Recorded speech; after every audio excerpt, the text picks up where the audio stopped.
What is up, guys? So today I'm going to show you how you can add subtitles into your videos using AI.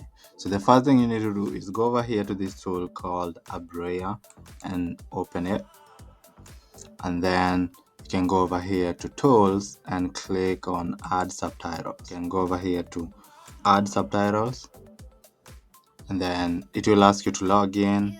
You can log in using your Google account, and after you log in you'll be brought to here on the dashboard where you can go ahead and add your video. So let's add our video.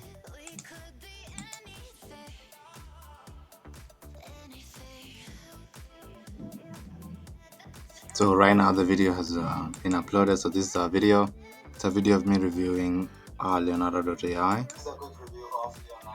You can see it doesn't have subtitles, so let's add subtitles. So to add subtitles, you can go over here to it says subtitles, and then you can auto subtitle. You can click auto subtitle, so down below.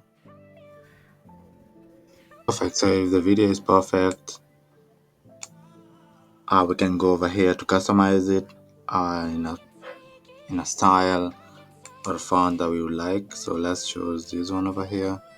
Let's go ahead and choose a different font. We can make it bold, we can italize it, we can add the font size, bigger font size, so you can see over here our video has been added subtitles to it. So let us play the video before we export it. What is up, guys? So this is a quick review of Leonardo. So you can see we've added subtitles on our video. So if you want to export it, you can come over here to export the video. You can choose the format, click on MP4, and then export the video. The video will start processing, and then the video will go ahead and start rendering. And when it's done, we'll be able to download the video. You can go ahead and download it directly to your computer.